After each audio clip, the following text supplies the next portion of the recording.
Hi viewers, welcome back to my channel. இன்னைக்கு நம்ம சேனல்ல ஒரு ஒன் பார்ட் ரெசிபி தாங்க பார்க்க போறோம். பாலக்கீரை வச்சிட்டு ஒரு சாதம் எப்படி செய்யறதுன்னு பார்க்கலாங்க. இந்த மிக்சட் ரைஸ் செய்யறது ரொம்பவே ஈஸி. அது மட்டும் இல்லாம ரொம்பவே ஹெல்தி. பாலக்கீரை உடம்புக்கு ரொம்பவே நல்லது. வாங்க இது எப்படி செய்யறதுன்னு பார்க்கலாம். இதுக்கு செய்ய தேவையான பொருட்கள் நான் 1 கப் பொன்னி புழுங்கல் அரிசி எடுத்துர்க்கேன். அதோட 1/4 கப் துவரம்பருப்பு எடுத்துர்க்கேன். அதே மெஷர்மென்ட் கப்ல தான் 1/4 கப் எடுத்துர்க்கேன். அரிசி எதில் எடுத்துர்க்கணும் அதுலயே தான் துவரம்பருப்பு எடுத்துர்க்கேன்.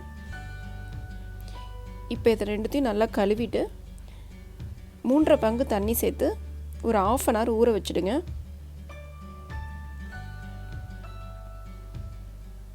ஒரு கத்த பாலக்கீரையை நல்லா கழுவிட்டு நல்லா பொடியா நறுக்கி எடுத்து வச்சிருக்கேன்.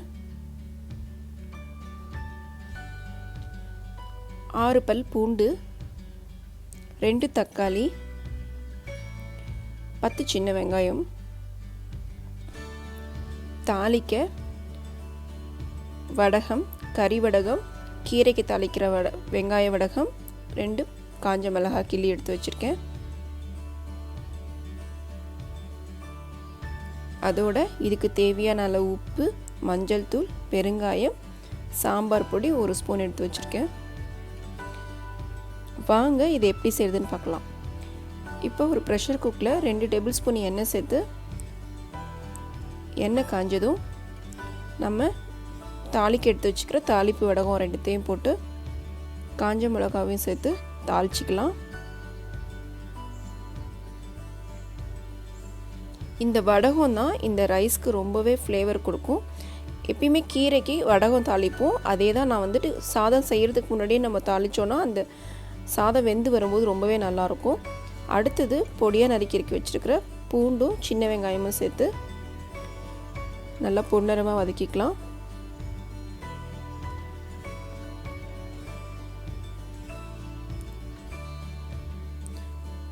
அடுத்து பொடியாக நறுக்கி வச்சுக்கிற தக்காளி சேர்த்து நல்லா வதக்கிக்கலாம்.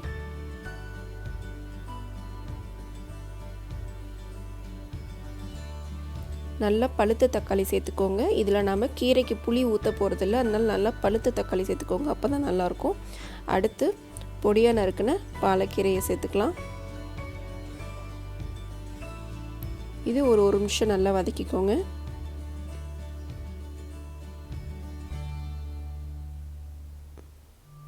கீரை நல்லா வதங்கினதும் இந்த சாதத்துக்கு தேவையான அளவு உப்பு, பெருங்காயத்தூள், சாம்பார் பொடி, மஞ்சள் தூள் இதை எல்லாத்தையும் சேர்த்து 1 நிமிஷம் நல்லா வதக்கிக்கலாம். இதுக்கு சாம்பார் பொடியே போதுமானது, வேறு எந்த பொடியும் தேவையில்லைங்க. இந்த அளவுக்கு இப்போ நல்லா வதங்கிடுச்சு, கீரையும் வதங்கிடுச்சு, அந்த சாம்பார் பொடியில் இருக்கிற பச்சை வடையும் போயிடுச்சு. இப்போ இதோட நம்ம ஊற வச்ச அரிசி பருப்பையும் நம்ம சேர்த்துக்கலாம். நல்லா கலந்து விட்டுருங்க. நம்ம சாதத்துக்கு 1க்கு 3 கப் தண்ணி சேர்த்துவோம். நான் பருப்புக்கும் சேர்த்து 3.5 கப் தண்ணி ஊற்றிருக்கேன். இதில் இப்போ நல்லா கலந்து விட்டுட்டு குக்கர் மூடி மீடியம் ஃப்ளேமில் ஒரு 5 விசில் வச்சு எடுத்தோன்னா நமக்கு ரொம்பவே டேஸ்டியான பாலக்கீரை சாதம் ரெடி.